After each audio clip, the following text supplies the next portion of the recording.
కూడా అవసరం లేదు సార్, 2 నిమిషాలు ఏమి అంత ఉన్నది ఉన్నట్టు మాట్లాడాలి. ఉన్నది మాట్లాడితే ఇక పంచాయతీలు ఎక్కువ ఉంటాయి. అంటే ఒక తిప్పాలి అనుకుంటే ఒక తిప్పాలి అంటేనేమో కంట్లో పడితే అనుకుంటే ఎట్లా పడతాను. నేను ఎట్లా పడదలుచుకోలే. ముంగట సాకలు ఐలమ్మలు ఉన్నారు, దొడ్డి కొమరాయలు కొమరం భీములు చాలా మంది ఉన్నారు, స్టేజ్ మీద ఉన్నోళ్ళే కాకుండా. సరే, మాకు మాట్లాడే అవకాశం దొరికింది కాబట్టి మాట్లాడుతున్నాం. ముఖ్యంగా అసలు ఈ అందరిని ఒక దగ్గర తీసుకొచ్చిన మా తెలంగాణ జ్యుడిషియరీలో ప్రైడ్ ఆఫ్ తెలంగాణ మా జస్టిస్ ఈశ్వరయ్య గారు కావచ్చు, మా చిరంజీవి గారు కావచ్చు, ఈ మధ్య స్టాటిస్టిక్స్ అని వారు బాగానే చెప్తున్నారు.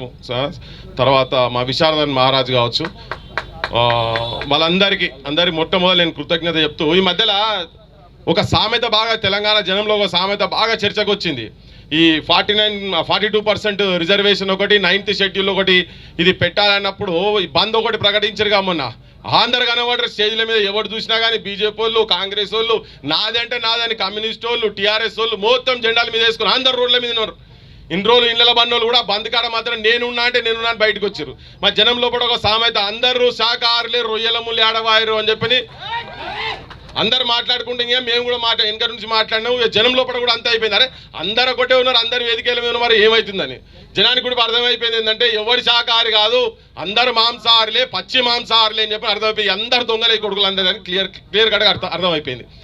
నేను వేదిక మీద ఉన్న పెద్దలకు కావచ్చు, కింద ఎవరన్నా పార్టీల వాళ్ళ జెండాలను గుండెలను జేబులలో పెట్టుకొని వచ్చిన వాళ్ళందరినీ దయచేసి నన్ను క్షమించమని చెప్పి కోరుతున్నా తెలంగాణ ప్రజల తరఫుకెళ్ళి. ఎందుకంటే మధుసూనాచారి గారు ఉన్నారు కాబట్టి వారు నాకు బాగా ఇష్టం, తను అంటే బాగా ఇష్టం.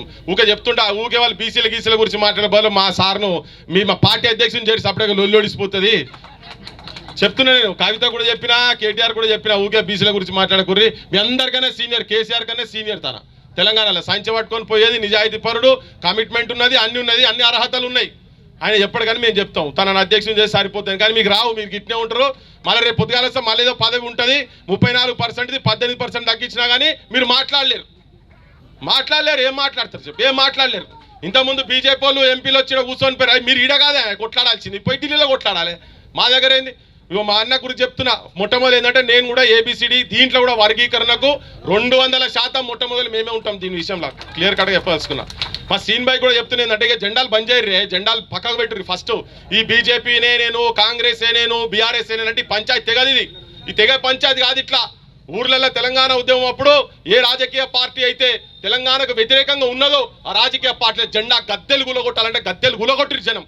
అట్లా రాజకీయ పార్టీల జెండాలు తీసి తరగబెడితే తప్ప ఎవడెవడైతే ఉట్టిగా మాట్లాడు కాదు. ఇవన్నీ ఉట్టిగా వేదికలు రాగానే వచ్చి మైకులు పట్టుడు ఇవాళ ఉన్నది కాబట్టి అందరు బీఆర్ఎస్ వాళ్ళు పైసలు పెట్టి వస్తారు.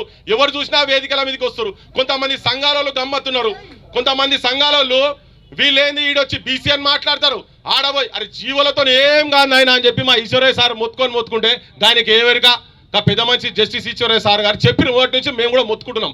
అరే జీవులతో పని కాదురా నాయన అంటే అంత అయిపోయినట్టుగానే తెలంగాణ జనంకు మొత్తం ఇక అయిపోయింది. పండుగ చేసుకోరి, మీరు దావత్ చేసుకోరి, కోడిని కోయిర్రి, కళ్ళు దాగుర్రి, మందు సుట్టల మిల్లుర్రి, బీసీలంతా మేము సాధించినాం అన్నట్టుగా చేసి మొత్తం ముఖ్యమంత్రికి దండలేసుడు. ఒక ముఖ్యమంత్రి అయితే రేవంత్ గౌడ్ సాప్ అన్నాడు ఆయన. అరే సిగ్గుండాలే మీకు, ఏం మాట్లాడుతున్నారు? మా జాతులకి వెళ్ళి వచ్చి మీరేమన్నా ఉంటే మీకు ఓ పదవిలో ఏమన్నా ఇచ్చేది ఉంటే ఇచ్చి మీరు సపరేట్గా నోరు మూసుకొని కూర్చోరు. కాంట్రాక్ట్ ఇంటర్ పైసలు అయితే బీసీలందరూ నన్ను ఎందుకు కలుపుతారు నాకు అర్థమైతే లేదు. బాధతో అనాల్సి వస్తున్నది. ఒక ఆయన రేవంత్ యాదవ్ సాప్ అని చెప్పంటాడు మొన్న ఆయన. ఈ అన్ని బక్వాస్ మాటలు వీళ్ళు చెప్పేటి, ఇవన్నీ బక్వాస్ మాటలు. వీళ్ళు నిజంగా ఇప్పుడు పార్లమెంట్లో పెట్టాలి, యుద్ధం ఏడేయాలి, ఢిల్లీలో చేయాలి. రాహుల్ గాంధీ పెద్ద మనిషి మొగాయన ఇక పట్టుకొని పుస్తకం పట్టుకొని ఒకటే తిరుగుతాడు దేశం మొత్తం, రాజ్యాంగం అని. నువ్వు చెప్పింది ఏమైందా నాయన? రాసి ఇత్తి కదా ఈడ 42%. ఈడ బీసీ లేరు, ఆడ బీసీ లేరు, అంతా ఉన్నోళ్ళే దోసుక తింటాండ్రు. మా వాళ్ళు కూడా తప్పు చేసినట్టు అబ్బా ఆయన పాపం నిజంగా సత్యహరిశ్చంద్రుడి కొడుకు కావచ్చు, నిజంగానే నిజం చెప్తానని మా వాళ్ళు అందరం అనుకున్నాం. మన దాంట్లో మనం అనుకున్నలో ఉన్నాం ఈడ. కానీ ఒక్క ధర్నా, అది కూడా ఒక సంఘపోలు ధర్నా చేస్తే దానికి ఆ ధర్నాలో వచ్చే టైం లేదు. ఆయనకు లేదు, ఆయన ఎంపీలకు లేదు, ఆయన పార్టీ అధ్యక్షునికి లేదు, ఆయన చెల్లెకు లేదు, ఆయన అమ్మకు లేదు. మళ్ళీ వాళ్ళు దేశం మొత్తం తెలంగాణ రోల్ మోడల్ అని చెప్పుకొని తిరుగుతారు. అరే మనకన్నా బుద్ధి ఉండాలి. మరి ఈ సొంటోళ్ళ నమ్ముడు మనకన్నా బుద్ధి ఉండాలి. ఏం చేయాలి రేవంత్ రెడ్డి? నెక్స్ట్ ఫ్లైట్ పట్టుకొని పోవాలి, ఆడికి ఢిల్లీకి పోవాలి, వీళ్ళు ఎంపీలను పట్టుకొని పోవాలి. ఆల్ పార్టీ మీటింగ్ అయిన దానికి కాందానికి ఆల్ పార్టీ మీటింగ్ అనే అందరికి కూర్చోబెడుతున్నారు అందరు రాజకీయ పార్టీలు. ఇలా మా కమ్యూనిస్ట్ అన్న కూడా వచ్చి క్లాస్కి వెళ్ళి క్యాస్ట్ అని మాట్లాడి ఎందుకు మాట్లాడిండు? జనం లోపల ఉన్నది కాబట్టి మాట్లాడిండు. జనం లోపల ఉంది, తప్పలేదు. ఇవాళ వాళ్ళకు కూడా తప్పలేదు. ఆ ఒత్తిడి ఉంది. ఎస్, త్యాగాలన్నీ ఎస్ అయిపోయింది, అది గతం గత. కానీ ఇప్పుడు వీడికి వచ్చి కూర్చున్న తర్వాత కూడా నిజాయితీగా ఉండాలని చెప్పదలుచుకుని నేను ఉన్నది ఏంటంటే, మీ గుండెలల్లో పార్టీ జెండాలు తీసి తలగబెట్టురు పాడై జనం చచ్చిపోతున్నారు. బీసీ జనం మొత్తం సర్వనాశనం అవుతున్నాయి. The brilliant and creative communities of this nation have become begging communities అవుతున్నాయి. అడకతినే జాతులుగా తయారైపోయినాయి. సంచార జాతులుగా వృత్తులు పోయి, ఉపాధులు పోయి, ప్రత్యామ్నాయం లేక ఏం జీవన విధానం కూడా, ఈవెన్ ఎడ్యుకేషన్లో కూడా సర్వనాశనమై బీమార్ వస్తే హాస్పిటల్లో ట్రీట్మెంట్ చేసుకోలేని దుస్థితిలో ఉన్నాం. కాబట్టి ఈ రాజకీయ పార్టీల జెండాలను ఫస్ట్ తీసి బొందల పడేయండి. ఫస్ట్ నాకు చాలా నేనంటే ఆవేశంగా కావచ్చు, ఆలోచనతో కూడా చెప్తున్నా, పెండల పడేయాలి రాజకీయ పార్టీల జెండాలను. ఎందుకంటే వాళ్ళు చెప్తున్నది ఒకటి, చేస్తున్నది ఒకటి. మనం తప్పు మాట్లాడుతున్నావా? చెప్తలేడా? బీసీలను ముఖ్యమంత్రి చేస్తామట. ముఖ్యమంత్రి చేసి అయ్యేది మాకు కావాల్సినవి కావాలి. ఒకటిద్దరు ముఖ్యమంత్రి అయ్యి బీసీలలో ఒక 10 మంది పోయి వాళ్ళు మంత్రులు అయి కూర్చొని నిన్న మొన్నటి దాకా ఒక పంచాయతీ అయింది, ఒక మంత్రి పంచాయతీ అయింది. ఇప్పుడు ఏమంటుండే, మాది టీ కప్పులో తుఫాన్ అని. నేను ఇంటర్వ్యూలో చెప్పిన, ఇది అంటారు లాస్ట్కు టీ కప్పులో తుఫాన్ అని చెప్పని. వాళ్ళకి ఏమైనా ఇబ్బంది వాటాల పంచాయతీలు కాగానే ఒక బీసీ మంత్రిని చూసి మా ఇంటి మీదకి పోలీసులను పంపించారని. ఏడవైన తల్లి మరి ఇప్పటి సంగతి, దీని సంగతి ఏంది? దీని గురించి ఏం మాట్లాడుతారు మరి మీరు? మా వాళ్ళు కూడా కొంతమంది మీరు ఎట్లా మాట్లాడతారు, మీరు అట్లా మాట్లాడదుగా అట్లా అని పోలీసులను పంపించడం తప్పే. కానీ మరి బీసీలకు నిజంగా కష్టం వచ్చినప్పుడు యాడున్నారు, ఏం మాట్లాడుతున్నారు? ఇలా వాటాలు మొత్తం ఎక్కడికక్కడ సెటరేట్ అయిపోయినాయి, మేమంతా ఒకటే, మాదంతా కుటుంబం అని చెప్తున్నారు. మరి మేమంతా ఏంటిది ఇక్కడ? మా సార్ రిటైర్మెంట్ స్టేజ్లో పాపం వీళ్ళు యాడు ఉండాలి, మనవరాలతోని మంచిగా అటు అమెరికాకు అటు ఇటు తిరగాలి. కానీ వీళ్ళు చూడు అట్లా అని చెప్పని మా ఊళ్ళకి అన్యాయం జరుగుతుందని చెప్పి వాళ్ళకున్న అనుభవాలంతా తీసుకొచ్చి ఇక్కడ కూర్చొని కొట్లాడే ప్రయత్నం చేస్తున్నారు. బరాబర్ నేను ఒక్కటే చెప్పదలుచుకున్నా, ఉట్టిగా పల్లెంలో పెట్టి విషం కూడుబెట్టి మనల్ని తినమంటున్నారు వీళ్ళు జీవులతోటి. ఇది కాదు, మనకు చెప్తున్నారు ఇది పంచభక్ష పరమాన్నాలు రా నాయన, మీకు చిన్న శాతనైతే మేము అన్ని ఇంతగనం చేసినాక కూడా కోర్టులు ఆపుతున్నాయి అంటాడు.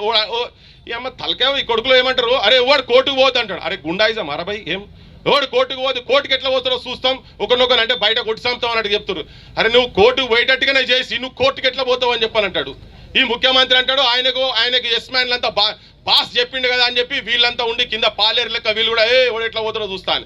అరే కానూన్ ప్రకారంగా చెల్లరు ఆయన, ఎవడు పోయినా నడుస్తుంది ఇదంతా.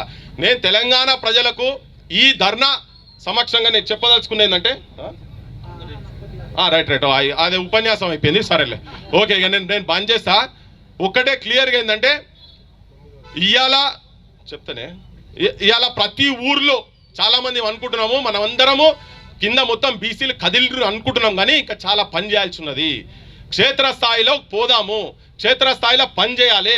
ఏ రాజకీయ పార్టీ నాయకుడు కూడా ఇది 9th షెడ్యూల్లో కాదు అనని పరిస్థితిలో కూడా నిజంగా కూడా వాళ్ళు పెట్టేటట్టుగా ఊర్లలో రాజకీయ పార్టీల జెండాలు పట్టుకొని వచ్చేటందుకు భయపడే స్థాయిలో మన ఉద్యమాన్ని కనుక తీసుకుపోగలిగితే మన బరాబర్ మన కాళ్ళకాడికి వచ్చి పెడతారు. దానికి అన్నిటికీ సంసిద్ధమయ్యి ఎవరు నిజంగా ఈ వాదానికి ఈ నినాదానికి కట్టుబడి ఉన్నారో ప్రజలు కూడా గ్రహించి వాళ్ళ తరఫుకెళ్ళి కొట్లాడాలి. ఎక్కడ ఏం దోస్తే అక్కడ బీసీలుగా ఈ 42% నిజంగా కూడా ఇది అడిక్వేటే, ప్రపోర్షనేట్ కాదు. మన వాటా ఇంకా కావాలంటే దాని గురించి కొట్లాడాలి. దానికి సర్వత్వం అందరం సన్నద్ధం కావాలి. యుద్ధం జరుగుతున్నది, యుద్ధంలో మన భాగస్వామ్యం కావాలి. ఈ యుద్ధంలో శత్రుడు ఎవరో మిత్రుడు ఎవరో గమనించాల్సిన అవసరం ఉన్నది. మీ అందరికి విజ్ఞప్తి చేస్తూ ముగిస్తున్నా. జై తెలంగాణ, జై బీసీ.